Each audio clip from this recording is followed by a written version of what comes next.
Selamat pagi ibu-ibu semua. Bersyukur kita bisa kembali lagi berkumpul ya. Dan ada yang baru datang nih.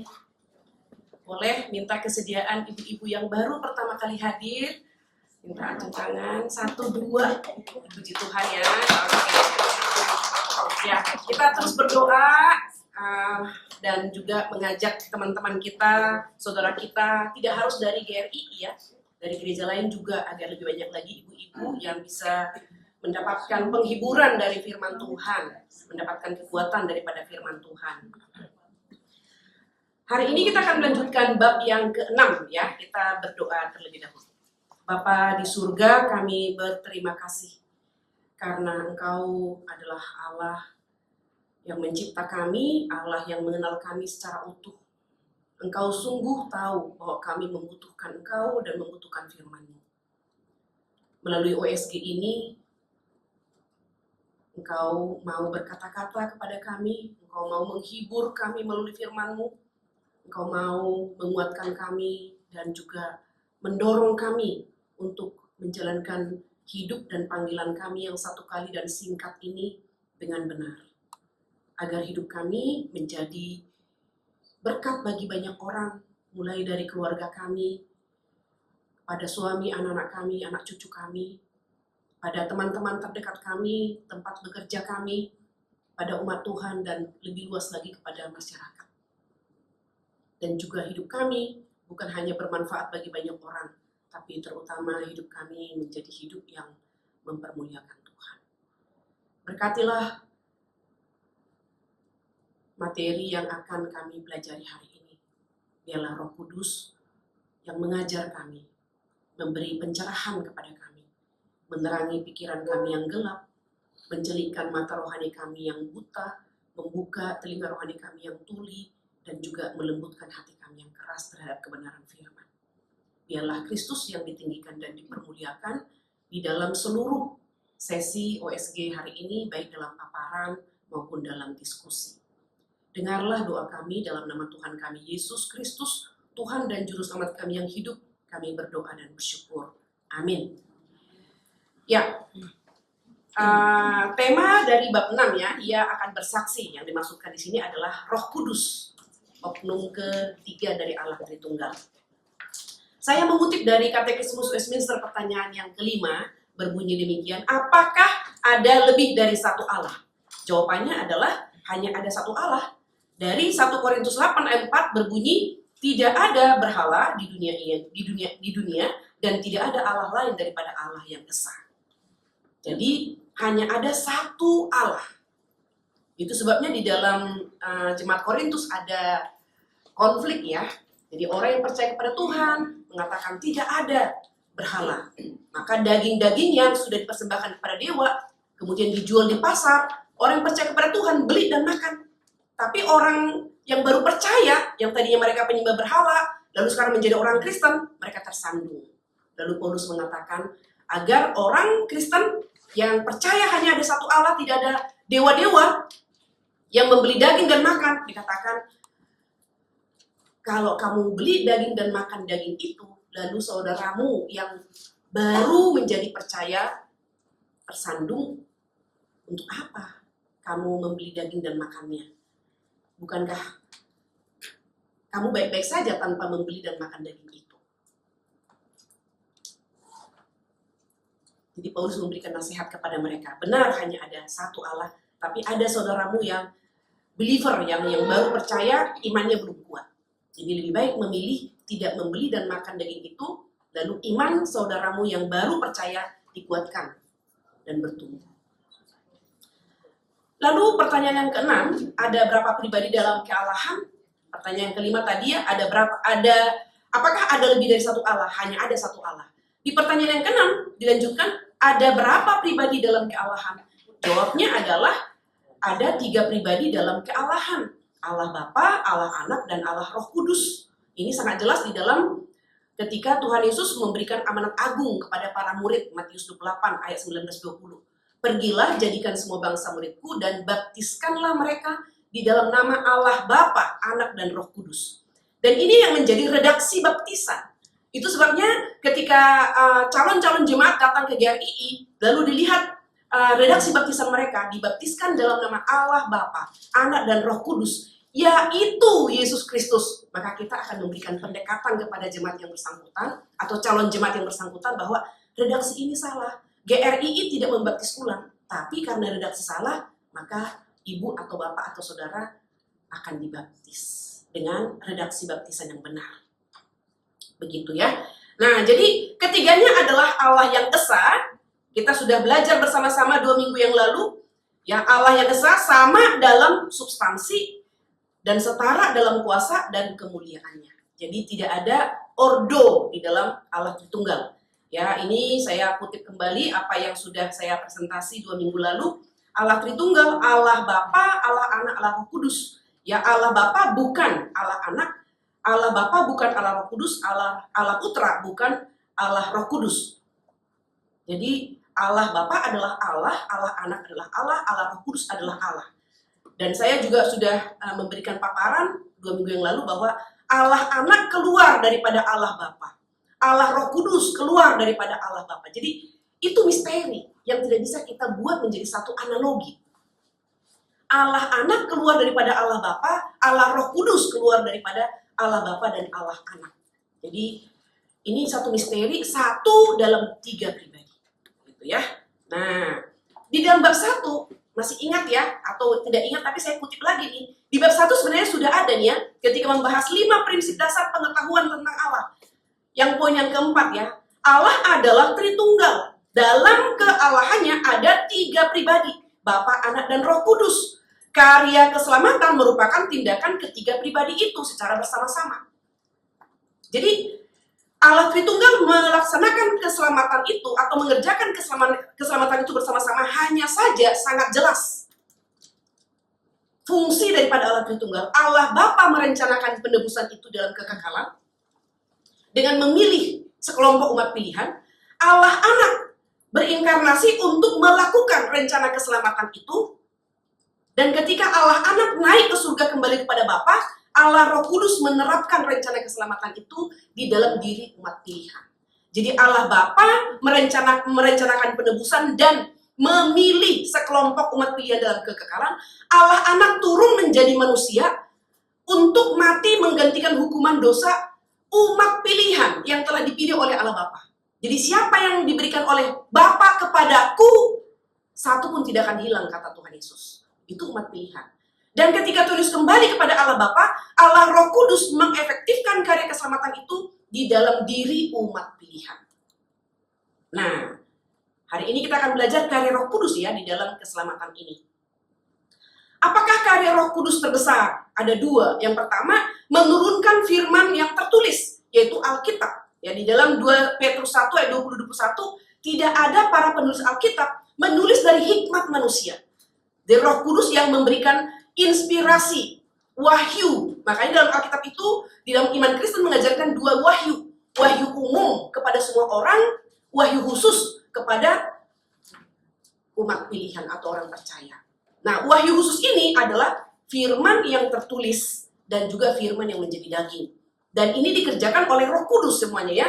Jadi Roh Kudus menurunkan firman yang tertulis dengan menginspirasi atau memberikan ilham kepada para nabi dan rasul, ya. Kemudian yang kedua adalah menurunkan Kristus dengan menaungi Maria. Jadi itu karya Roh Kudus. Roh Kudus menaungi Maria. Jadi Kristus menjadi manusia karena Roh Kudus yang membawa atau menurunkannya dengan menaungi Maria. Oke. Nah, sekarang kita akan masuk ke dalam materi kita. Itu tadi hanya saya tambahan saja. Apakah karya Roh Kudus penting? Ya, di halaman kita lihat ya, ibu-ibu bisa membuka bukunya, bab yang ke-6, halaman 74 ya, pentingnya karya Roh Kudus. Apakah karya Roh Kudus penting? Penting. Kenapa? Karena tanpa karya Roh Kudus tidak ada Injil, tidak ada iman, tidak ada gereja, tidak ada orang Kristen. Jadi kalau selama ini kita mendengar, saya waktu SMA sudah mendengar yang namanya kristenisasi. Waktu itu saya bertanya-tanya, apa itu kristenisasi? Kalau secara pengertian sederhana, kristenisasi berarti manusia mengupayakan mengkristenkan yang bukan Kristen menjadi Kristen. Tapi kemudian saya belajar, apakah mungkin terjadi kristenisasi? Kalau kita belajar dengan sungguh-sungguh, tidak ada yang namanya kristenisasi yang dikerjakan oleh manusia. Karena apa? Karena Roh Kudus nanti yang menciptakan iman. Karena Roh Kudus yang menarik ya, mengerjakan keselamatan itu bagi umat pilihan. Jadi kalau tadi kita udah mulai dengan umat pilihan gitu kan nggak mungkin kristenisasi. Karena apa? Yang pasti jadi Kristen adalah umat pilihan.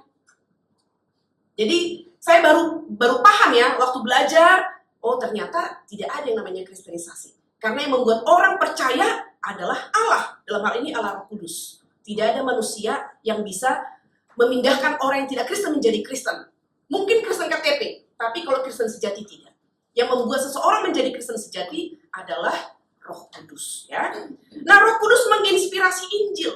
Tadi saya sudah mengatakan wahyu khusus adalah Roh Kudus menginspirasi para nabi dan rasul. Para nabi menulis Perjanjian Lama, para rasul menulis Perjanjian Baru. Ya. Dan kemudian Roh Kudus juga yang menciptakan iman. Pada waktu kita mendengarkan firman Tuhan, Roh Kudus bekerja, mencerahkan pikiran kita, membuka mata rohani kita, membuka telinga rohani kita, dan melembutkan hati kita yang keras. Karena pada prinsipnya, pada dasarnya, hati manusia di dalam dosa itu keras seperti batu. Itu sebabnya Tuhan mengatakan, aku akan menggantikan hati yang membatu ini menjadi hati daging. Menjadi lembut, menjadi gembur seperti tanah yang subur. Supaya ketika firman ditaburkan, benih itu jatuh, bertumbuh, berakar kuat ke bawah, bertumbuh menghasilkan buah berlimpah ke atas. Karena kalau hati kita masih membatu, kita bisa memikirkan ya, berapa banyak benih kita tabur di atas batu, tidak akan tumbuh satupun. Itu sebabnya hati yang membatu perlu anugerah Tuhan menggantikannya menjadi hati daging. Itu sebabnya setiap hamba Tuhan ketika mau memberitakan firman, berdoa, Tuhan, gemburkanlah hati kami, lembutkanlah hati kami, supaya benih firman yang ditaburkan jatuh di hati kami, bertumbuh, berakar kuat ke bawah, bertumbuh menghasilkan buah berlimpah ke atas, buah-buah yang mempermuliakan Tuhan, buah-buah pertobatan. Nah, jadi di dalam Roma pasal 7, Roma 10 ayat 17 dikatakan iman timbul melalui pendengaran akan Injil Kristus. Jadi Roh Kuduslah yang menciptakan iman. From faith to faith. Iman pertama adalah iman natural yang diberikan oleh Allah kepada semua orang. From faith to faith. Faith yang kedua itu adalah living faith. Saving faith. Iman yang menyelamatkan. Iman yang hidup. Yang dikatakan oleh Yakobus. Iman yang hidup itu adalah iman yang menyatakannya dalam perbuatan. Itu yang dikatakan Yakobus ya. Iman yang hidup itu, living faith itu nampak dalam perbuatan. Kita tidak perlu memasang I am a Christian gitu ya. Tapi melalui hidup dan perbuatan kita, iman kita nampak gitu ya. Lalu Roh Kudus akan menolong, menyertai dan membimbing gereja dalam menjalankan misi. Roh Kudus akan memberikan karunia kepada gereja. Jadi semuanya adalah anugerah. Apapun yang ada pada diri kita, itu adalah anugerah. Itu sebabnya dikatakan Allah lah yang paling berhak memakai orang yang paling pintar. Karena apa? Orang itu bisa memiliki potensi, itu adalah pemberian Allah. Maka siapa yang memberi, maka dia yang paling berhak memakai. Jadi kalau kita melihat anak-anak kita, mereka memiliki potensi, kecerdasan, kita harus berdoa sekiranya Tuhan berkenan memakai. Supaya dimunculkan hamba-hamba Tuhan yang cerdas, hamba-hamba Tuhan yang mampu ya menaklukkan orang-orang yang cerdas, membawa mereka kembali kepada Tuhan. Nah, jika tidak ada Roh Kudus, maka ya kita akan membahasnya, tidak akan ada Injil dan Perjanjian Baru. Ketika Tuhan Yesus sebelum Yesus disalibkan, ya sebelum Yesus disalibkan dan mati dan bangkit naik ke surga, dia mengatakan, aku akan pergi dan kamu akan menjadi saksi. Itu sudah dimulai. Dan ketika Tuhan Yesus terangkat ke surga, sebelumnya menuju Yesus terangkat ke surga, dia memberikan amanat agung. pergilah jadikan semua bangsa muridku dan kamu akan menjadi saksiku Yerusalem, Yudea, Samaria sampai ke ujung bumi, begitu ya. Di dalam Kisah Para Rasul ayat 8. Tapi dikatakan kamu akan menjadi saksiku. Kalau dari kekuatan kita lihat sendiri para murid ada yang menyangkal, ya kan?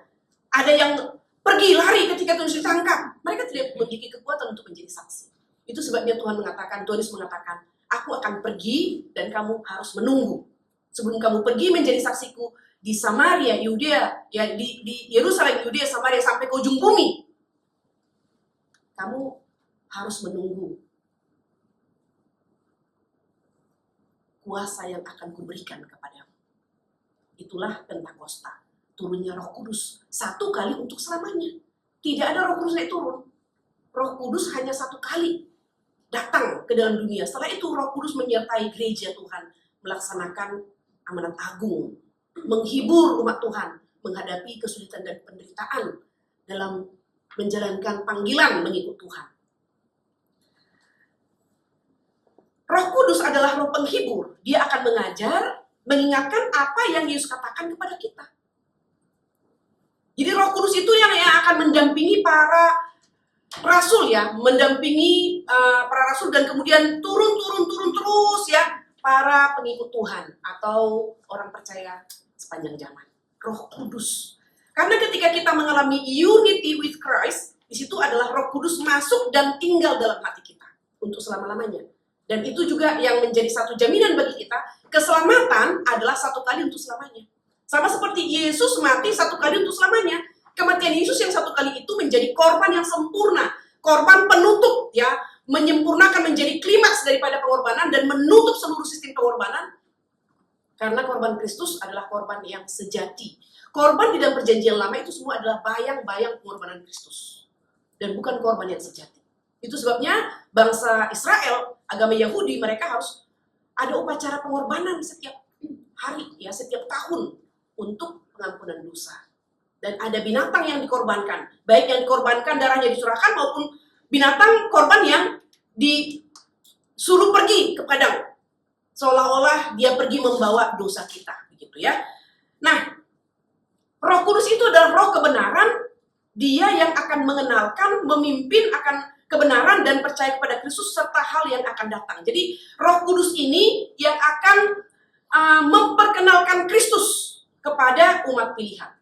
Sehingga umat pilihan percaya peristiwa 2000 tahun yang lalu Yesus yang menjadi Allah, oknum kedua, Allah Tritunggal, oknum kedua yang datang ke dalam dunia, menjadi manusia, dia hidup dengan sempurna, mati di atas kayu salib, dikuburkan, bangkit, naik ke surga. Itu Roh Kudus yang akan mengajarkannya kepada umat Tuhan. Dan ada loncatan iman. Karena kalau secara logika manusia itu tidak mudah diterima. Bagaimana orang yang mati di atas kayu salib bisa mengampuni dosa semua orang percaya sepanjang zaman? Tapi karena Roh Kudus adalah Allah, pribadi oknum kedua, dia punya kuasa untuk memberikan pengertian. Itu sebabnya kepada anak yang paling kecil pun bisa percaya terima Yesus sebagai Tuhan dan Juru Selamat pribadi.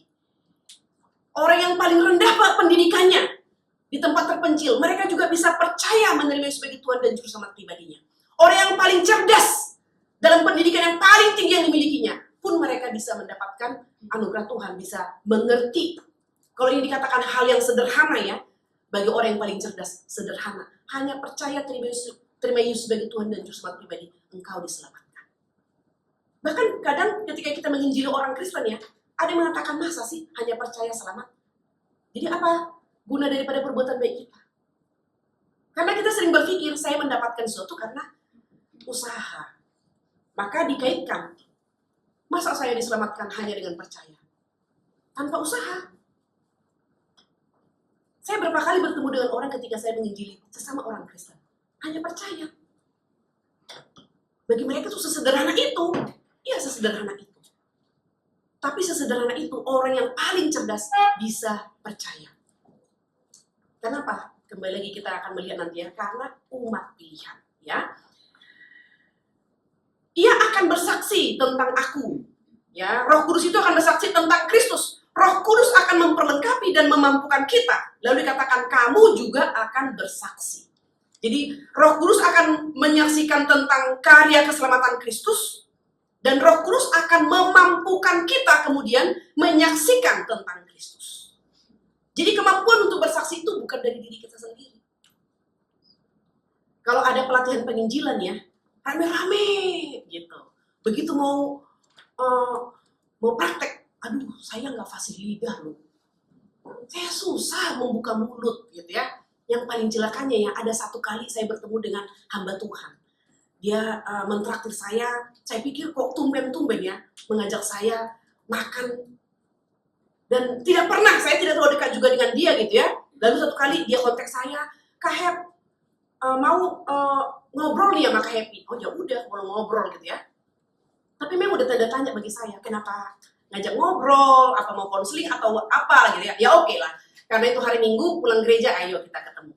Lalu dia mulai membicarakan bagaimana dia semakin hidup gitu, semakin bergairah hidupnya ketika dia memperkenalkan asuransi. Gila nggak sih? Asuransi, hamba Tuhan menjual asuransi. Dan mengatakan hidup kita ini kita nggak bisa memprediksi, unpredictable. Maka kita harus mempersiapkan diri. Asuransi adalah cara yang paling tepat. Kapanpun, dimanapun, kita bisa tercover gitu. Saya bilang, gila lu. Lu kenal gua nggak? Artinya lu nggak kenal gua. Gua tidak akan mungkin dari hamba Tuhan menjadi agen asuransi. Nggak mungkin, karakter gua nggak cocok. Konsep itu nggak pernah ada dalam diri gua. Lalu dia bilang, nggak apa-apa. Jadi kita seperti Paulus, tent maker. Ya, kita bisa membiayai diri kita sendiri. Saya mengatakan kepada dia, hey, wait. Kamu sedang bicara apa? Missionary tent maker, iya. Saya di Jakarta bukan tent maker loh. Saya melayani satu gereja. Dan nggak mungkin saya dalam satu gereja, saya sekaligus hamba Tuhan, sekaligus agen asuransi. Dan pertemuan itu berakhir dan saya mengatakan kepadanya, bertobat, woi. Kamu hamba Tuhan, bukan agen asuransi. Nah, kurang lebih seperti itu ya. Dulu dikatakan, aku sulit membuka mulut untuk menginjili, tapi sekarang melalui asuransi saya juga bisa mengabarkan Injil Tuhan. Oh, dan. Melalui asuransi bisa mengabarkan Injil Tuhan. Itu omon-omon. Ya. Roh Kudus memberikan kuasa memahami firman. Jadi ketika kita mendengar firman ya, kita klik. Itu karena pekerjaan Roh Kudus. Itu sebabnya ya, ketika kita mau datang ibadah, mau datang OSG begini, kita harus berdoa. Karena terkadang, walaupun kita duduk di sini fisik kita, tapi satu poin pun dalam OSG atau dari khotbah nggak dapat. Kenapa? Pikiran kita lagi mumet, seperti benang kusut dan nggak bisa ditembus oleh firman Tuhan itu. Kenapa? Ya karena kita nggak bersedia, nggak meminta Tuhan, tolong saya, pikiran saya lagi mumet. Tolong saya supaya fokus mendengar firman. Itu sebabnya kita semua pasti pernah datang mumet, pulang mumet. Ya, tapi ada juga datang mumet, pulang cerah gitu. Kenapa? Roh Kudus memberi pencerahan. Sehingga benang kusut itu yang tidak mungkin kita luruskan, itu diluruskan gitu. Dapat gitu. Itu pekerjaan Roh Kudus ya. Jadi kita dapat berkata-kata dalam firman Kristus ya, kita bisa memperkatakannya dengan pimpinan Roh Kudus juga ya. Yang kedua, jika tidak ada Roh Kudus, maka tidak akan ada iman dan tidak akan ada kelahiran baru. Kalau tadi tidak ada Roh Kudus, maka tidak ada Injil, tidak ada Alkitab lah ya. Karena Roh Kuduslah yang menciptakan iman melalui pendengaran akan Injil Kristus. Yang kedua, jika tidak ada Roh Kudus, maka tidak akan ada iman. Itu ketetapan Allah. Roma 10:17, iman timbul melalui pendengaran akan Injil Kristus. Itu sebabnya, kalau kita mengerti hal ini, Pendeta Stephen Tong mengerti hal ini, terus dia peduli umur berapa, terus kabarkan Injil Tuhan. Karena Allah yang menetapkannya, iman timbul melalui pendengaran akan Injil Kristus. Itu sebabnya Sebabnya Yesus mengatakan kepada para murid amanat agung, pergi jadikan semua bangsa muridku. Pergi. Ajar mereka. Dengan segala sesuatu yang telah kau dengarkan, kuajarkan kepadamu. Jadi kita harus mengabarkan Injil Tuhan supaya umat pilihan dimanapun berada. Rasul Paulus pergi kemana-mana. Kenapa? Karena Roh Kudus mengatakan umat pilihan itu ada di mana-mana. Ketika dia ditolak ke satu kota, dia mau pergi tinggalkan kota itu. Roh Kudus katakan, stop. Di sini banyak umat. Karena mereka tidak akan menjadi percaya kalau mereka tidak mendengar Injil Kristus. Mujizat tidak menimbulkan iman. Hanya pendengaran akan Injil Kristus yang menimbulkan iman. Itu sebabnya dia menggerakkan reform. Ketika ada kesaksian, Pak Tong mengatakan, jangan mengumbar dosa di dalam kesaksian, tapi tinggikan Kristus dalam kesaksian. Maka baik Michael Liu maupun pendeta Jimmy Pardede, mereka mengabarkan bagaimana karya Allah Roh Kudus dalam diri mereka. Mengubah dari manusia berdosa menjadi manusia yang mencintai Tuhan dan firman Tuhan. Jadi itu yang ditinggikan, bukan mengumbar dosa. Tapi di sisi lainnya, banyak orang Kristen ketika bersaksi dengan bangga dan berkoar-koar mengatakan, saya berselingkuh. Pria sejati. Itu tidak boleh mengumbar dosa. Demikian juga ya ketika ada pelayanan okultisme, itu pun tidak boleh diumbar. Karena kita dipanggil untuk mengabarkan Injil Tuhan. Bukan mengumbar dosa dan memblow up ya pekerjaan setan. Sehingga kita harus menyaksikan tentang pengusiran setan misalnya. Jadi pure ya, panggilan kita adalah mengabarkan Injil Tuhan. Jadi tidak ada iman dan tidak ada kelahiran baru. Kalau tidak ada kelahiran baru berarti tidak ada Kristen sejati. Roh Kudus mendiami gereja. Dalam hal ini bukan gedung. Gereja sejati adalah orangnya. Ya, lagu sekolah minggu. Aku gereja, kamu pun gereja, kita sama-sama gereja. Dan pengikut Tuhan di seluruh dunia, kita sama-sama gereja. Gereja bukanlah gedungnya, dan juga bukan menaranya. Lihatlah pintunya, lihat di dalamnya, gereja adalah orangnya. Jadi gereja itu adalah kita. Yang didiami Roh Kudus adalah kita.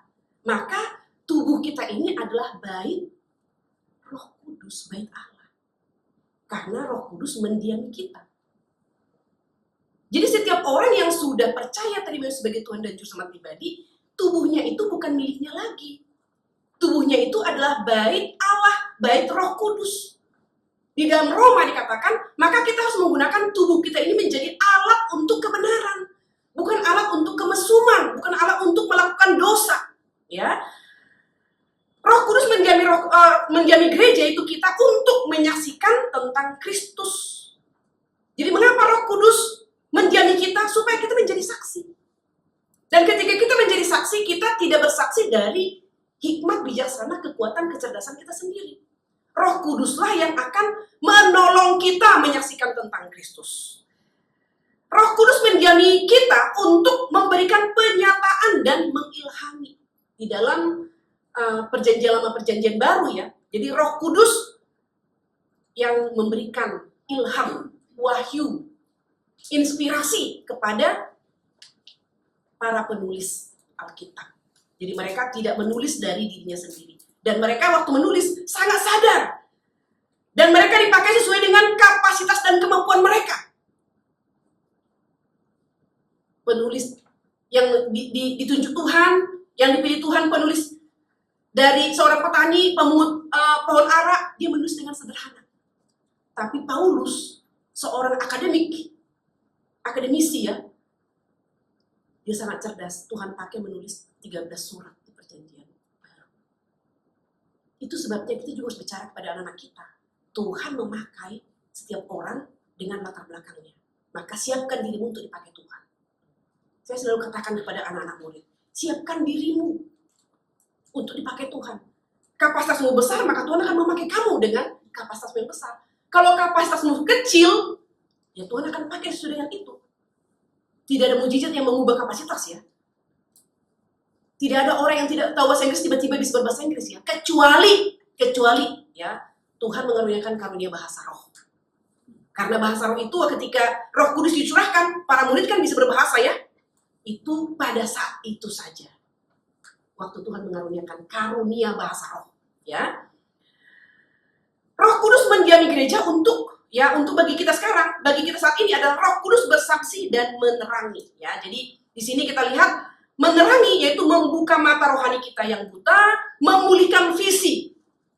Jadi pemandangan jauh ke depan, visi kerajaan Allah. Memampukan orang berdosa melihat Injil sungguh-sungguh ya adalah kebenaran Allah. Bukan fiksi, bukan cerita dongeng ya. Memampukan orang berdosa melihat Alkitab sungguh-sungguh firman Allah. Karena saat ini kalau kita mau bertanya ya, Alkitab itu kalau dikasih pilihan berganda ya, Alkitab yang pertama adalah firman Allah, berisi firman Allah, sebagian firman Allah. Yang mana? Adalah ya. Kalau berisi berarti Alkitab itu ada isi lain. Kalau sebagian firman Allah berarti sebagian firman Allah. Tetapi Alkitab adalah. Kalau kita menerima Alkitab adalah firman Allah, berarti dari kata pertama dari kitab Kejadian sampai kata terakhir di dalam kitab Wahyu, kita percaya itu adalah firman Tuhan yang diwahyukan kepada para penulis. Ya. Roh Kudus mendiami kita supaya Roh Kudus menginsafkan dunia akan dosa, kebenaran, dan penghakiman. Jadi itu adalah karya Roh Kudus menginsafkan dunia akan dosa. Ketika firman diberitakan, Roh Kudus itu menerangi pikiran. Sehingga orang mendengar firman itu bisa mengatakan, I am a sinner. Setelah sadar I am a sinner, baru kesadaran berikutnya adalah I need the Savior. Kalau kita tidak sadar kita berdosa, kita tidak akan pernah masuk kepada kebutuhan, saya butuh keselamatan. Dan itu semua dikerjakan oleh Roh Kudus. Itu sebabnya kita membawa anak-anak KKR. Karena dalam KKR ini kita memproklamasikan Injil keselamatan. Manusia berdosa, Allah adalah kasih. Manusia berdosa, tapi Allah mengasihi manusia berdosa. Allah mengirim Yesus Kristus datang ke dalam dunia, hidup dengan sempurna, dan Yesus menjadi pengantara satu-satunya antara manusia dan Allah. Pengantara berarti dapat menjangkau kedua belah pihak. Yesus dapat menjangkau Allah karena dia adalah Allah. Yesus dapat menjangkau manusia karena dia adalah manusia sejati. Maka dia menjadi pengantara kita satu-satunya sampai selama-lamanya. Yang dilahirkan kembali berarti pikiran yang gelap diterangi, mata rohani yang buta dicelikan, telinga rohani yang tuli dibuka, hati yang keras terhadap kebenaran dilembutkan. Nah inilah yang kita doakan untuk anak kita, saudara kita, suami kita, orang tua kita, orang-orang yang kita injili, supaya Roh Kudus berbelas kasihan ketika siapapun Tuhan pakai, apakah kita atau orang lain, memberitakan Injil kepada mereka, Roh Kudus menerangi pikiran mereka yang gelap. Sehingga mereka bisa berpikir dengan terang benderang, mereka berpikir dengan jernih. Mereka tidak lagi bertahan bahwa keselamatan adalah karena perkebaikan. Karena bahwa keselamatan adalah usaha manusia. Jadi mereka bisa mengerti, aku tidak bisa menyelamatkan diri sendiri. Dosaku terlalu banyak. Roh Kudus mencelikkan mata rohani yang buta supaya dapat melihat kemuliaan Tuhan. Yesaya mengatakan, cilakalah aku, karena aku tinggal di antara bangsa yang najis bibirnya.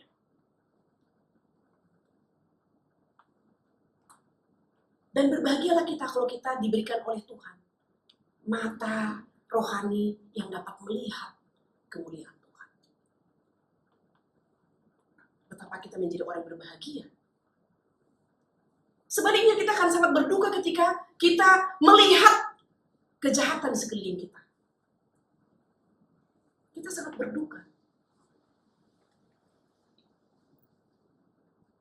Maka kita perlu berdoa supaya Tuhan berbelas kasihan kepada kita di tengah-tengah dunia yang sudah jatuh ini. Kita dimampukan, tadi kan sudah dikatakan ya, mengembalikan visi. Kita bisa melihat pekerjaan Allah, kerajaan Allah ya yang terus diperkembangkan. Telinga rohani yang tuli dibuka, hati yang keras. Nah ini, jadi sering sekali hati yang keras ini menjadi self-centered, menjadi egois, menjadi orang yang mengasihani diri, tidak bisa berpikir dengan jernih. Bahkan ketika kesalahannya diberitahukan pun, dia tetap melihat dia adalah korban.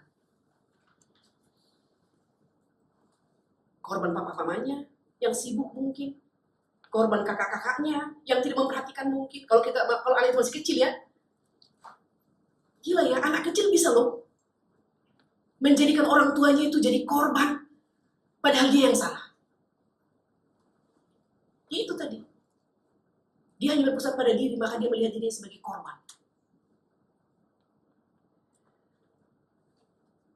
Dilahirkan kembali berarti mati rohani, dihidupkan kembali. Ya, jadi kondisi atau status keberadaan kita ketika di dalam dosa itu kita mati secara rohani. Mati secara rohani berarti kita tidak bisa berespon kepada Tuhan. Maka perlu dilahirkan kembali, dihidupkan kembali. Kapan itu? Bagaimana itu? Yaitu pada saat kita menyatakan, aku mau percaya. Dari hatiku, aku mau percaya. Dengan mulutku, aku mau menerima Yesus Kristus sebagai Tuhanku dan Juru Selamatku satu-satunya. Nah, pada saat itu ketika kita menyatakan, aku percaya terima Yesus sebagai Tuhan dan Juru Selamat pribadi, maka kita dihidupkan kembali, dilahirkan kembali, born again, lahir kembali, menjadi bayi rohani. Nah, ketika kita dilahirkan kembali, analoginya sama seperti anak yang baru lahir dari rahim. Supaya dia bertumbuh dengan sehat, maka dia perlu dikasih ASI. Kalau kita dilahirkan kembali, bayi rohani, juga perlu bertumbuh secara rohani. Makanannya apa? Firman Tuhan. Maka, baik yang bayi rohani maupun kita yang sudah dewasa secara rohani, tetap membutuhkan asupan makanan rohani supaya kita sehat. Dan asupan makanan rohani, baik bayi rohani maupun orang yang sudah dewasa rohani, asupan makanan yang sama, firman Tuhan. Jadi kita perlu, saudara, memperhatikan asupan makanan rohani kita. Jangan hanya kita peduli asupan makanan jasmani.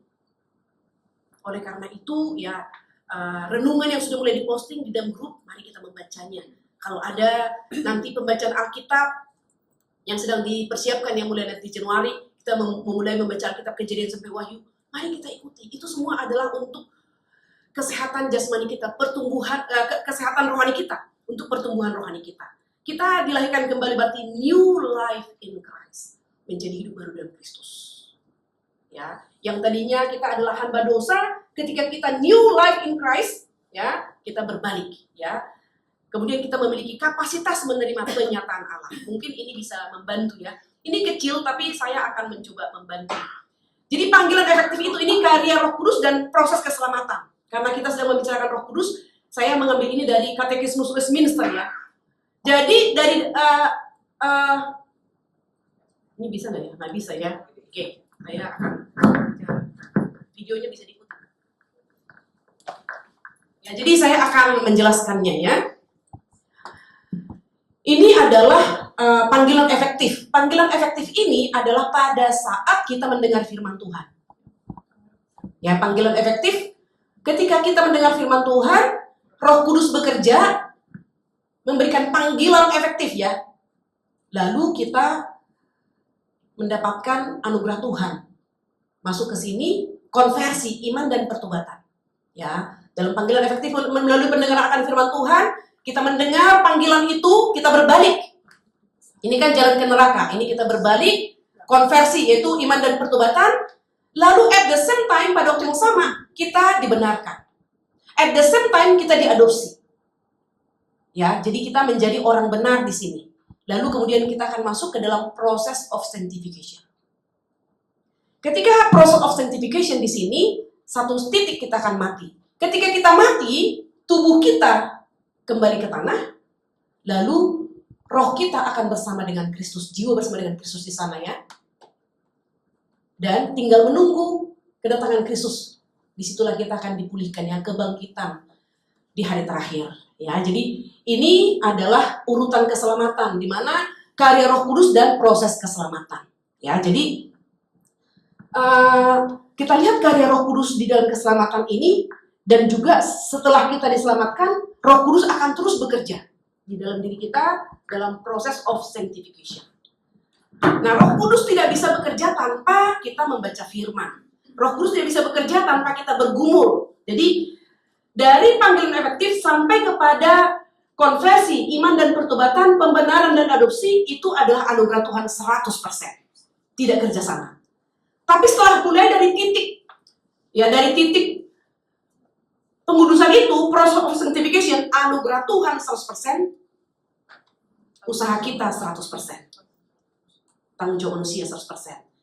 Jadi disitulah yang Paulus katakan, matikan dosamu, matikan dosamu, matikan dosamu. Terus menerus dimatikan. Jadi kita juga harus menggumulkan karakter kita. Kalau kita pemarah, harus digumulkan, Tuhan saya pemarah, tolong saya untuk berbijaksana dan marah. Saya penggosip misalnya gitu ya, Tuhan tolong supaya saya jangan penggosip, supaya saya bisa menjaga kata-kata saya. Atau kita iri hati, atau kita apapun itu, kita yang tahu karakter kita, itu harus digumulkan di hadapan Tuhan. Tuhan tolong saya, supaya kita semakin serupa dengan Kristus. Jadi manusia sejati itu adalah Kristus, dan Kristus yang menjadi teladan kita satu-satunya, ya. Dan ini yang harus kita perjuangkan, ibu-ibu, sehingga kita menjadi patron, menjadi contoh teladan bagi anak-anak kita di rumah, bagi anak cucu kita, dan juga kepada wanita-wanita lainnya. Nah, respon kita terakhir ya, halaman 77, tanggapan kita ya. Respon kita seharusnya kepada Roh Kudus. Respon kita kepada Roh Kudus yaitu menghormati, mengakui dan bersandar kepada Kristus. Kepada Roh Kudus ya. Tidak mengabaikan Roh Kudus, karena ini menolak Roh Kudus dan Tuhan yang mengutusnya. Jadi karya Roh Kudus ada di dalam Alkitab dikatakan jangan mendukakan Roh Kudus, jangan memadamkan Roh Kudus, jangan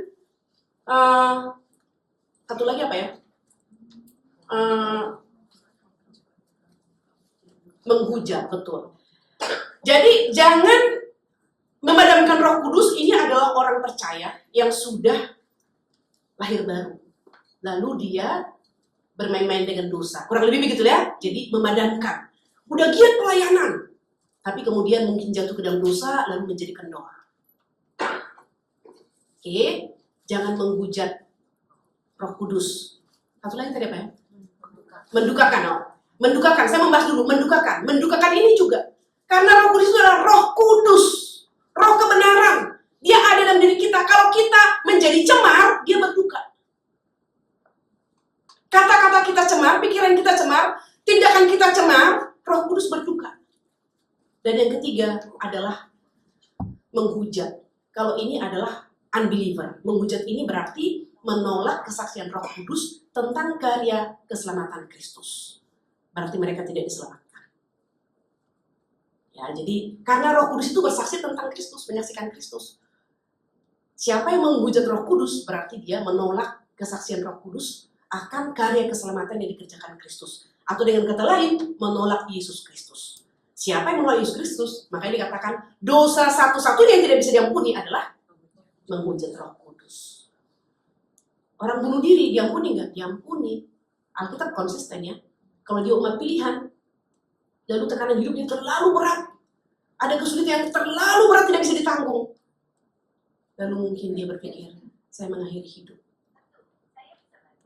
Lalu kita bertanya, aduh dia giat dan seterusnya. Lalu ada satu titik, ada kesulitan dalam hidupnya, lalu dia bunuh diri misalnya gitu ya. Diampuni nggak? Diampuni. Hanya satu dosa yang tidak diampuni, yaitu menghujat, menolak percaya kepada Yesus Kristus sebagai Tuhan dan Juru Selamat pribadi. Ya. Nah, tanggapan kita yang seharusnya ya, pertama dengan iman kita, apakah kita mengakui otoritas Alkitab, Perjanjian Lama, Perjanjian Baru, membacanya dengan rasa hormat dan penerimaan yang sesuai dengan firman Allah. Jadi Alkitab ini perkataan Allah. Kita harus ya mengakui Alkitab ini adalah kebenaran yang mutlak satu-satunya. Dan ini diperjuangkan oleh para reformator. Tidak ada perkataan manusia yang dapat disejajarkan, termasuk perkataan Paulus misalnya gitu ya, yang waktu itu diajarkan oleh gereja Katolik. Maka Martin Luther dan para reformator yang lain dikatakan sola scriptura, hanya Alkitab kebenaran yang sejati. Hanya Alkitab otoritas yang mutlak, ya, kebenaran yang mutlak. Jadi kita harus mendekati Alkitab ini dengan benar. Harus menerimanya sesuai dengan firman Allah. Jangan kita masuk lalu cocokologi gitu. Copot-copot gitu. Nggak boleh. Karena ketika kita baca Alkitab ini ada namanya konteks dekat, konteks jauh. Jangan diperkosa nih ayat-ayatnya.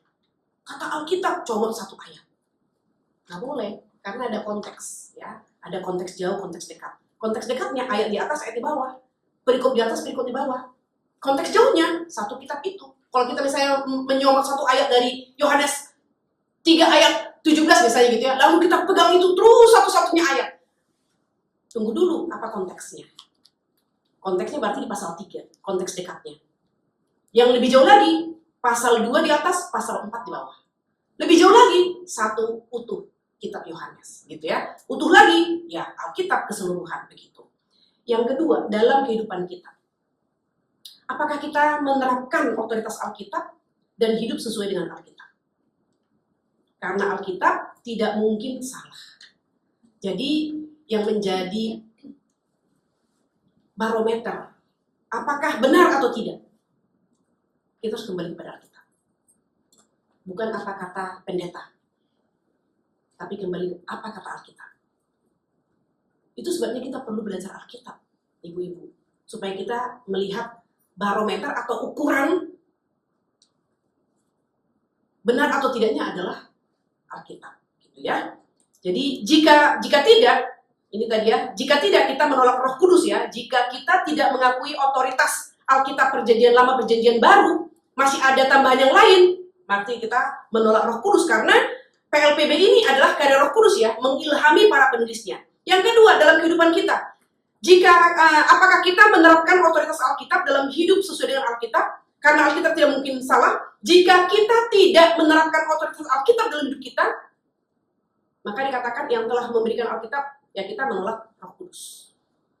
Yang ketiga, dalam kesaksian kita, apakah kita ingat bahwa Roh Kudus sendiri melalui kesaksiannya dapat meneguhkan kesaksian kita dan memohon kepadanya untuk melakukannya dan percaya bahwa ia akan melakukannya dan menunjukkan realitas keyakinan kepada kita. Jika tidak, maka kita menolak Roh Kudus. Jadi terkadang kita tidak mengerti hal ini ya. Ketika kita tidak mengerti firman, kita pikir ayo oke. Padahal kalau kita tidak mengerti firman, lalu kita hidup dengan sembarangan, berarti kita menolak Roh Kudus. Jadi memang pengetahuan itu penting. Maka kita perlu belajar. Ya, ada orang berbuat salah karena kurang tahu. Kenapa tidak tahu? Karena tidak mau belajar. Nah, sekarang ada wadah bagi kita, ibu-ibu, belajar melalui OSK ini. Ayo kita dengan rendah hati menjadi murid kebenaran. Supaya kita bertambah-tambah memiliki pengetahuan, sehingga kita tidak menjadi umat Tuhan yang berjalan di dalam kesalahan yang tidak kita sadari. Ya, orang mempunyai telinga untuk mendengar, hendaklah ia mendengarkan apa yang dikatakan Roh kepada jemaat-jemaatnya. Ya, ini menjadi diskusi kita hari ini. Dan ibu-ibu, sebelum atau persembahan dulu ya, baru nanti saya umumkan. Mari kita berdoa bersama-sama. Bapa di surga, terima kasih hari ini kami sudah mendengarkan paparan tentang Roh Kudus yang bersaksi tentang Kristus. Kami sungguh berterima kasih. Jikalau Roh Kudus tidak ada, maka kami tidak akan pernah memiliki iman. Jika Roh Kudus tidak ada, maka tidak akan pernah ada gereja. Jika Roh Kudus tidak ada, maka gereja tidak akan mampu bersaksi membawa berita Injil sampai ke ujung bumi. Kami berterima kasih Tuhan karena Engkau merancang semuanya dengan sempurna. Dan Engkau pun tidak pernah meninggalkan kami seperti yatim piatu yang terlantar tanpa pengharapan. Terima kasih untuk Roh Kudus yang Allah Bapa Allah Anak karuniakan kepada kami, kepada gerejamu, menjadi sumber penghiburan kami, sumber penolong kami, dan yang terus mendampingi kami, mengajar kami akan kebenaran, sehingga kami boleh terus mengerti setiap pengajaran firman yang kami dengarkan. Terima kasih Bapak. Dengarlah doa kami. Dalam nama Tuhan kami Yesus Kristus kami berdoa dan bersyukur. Amin.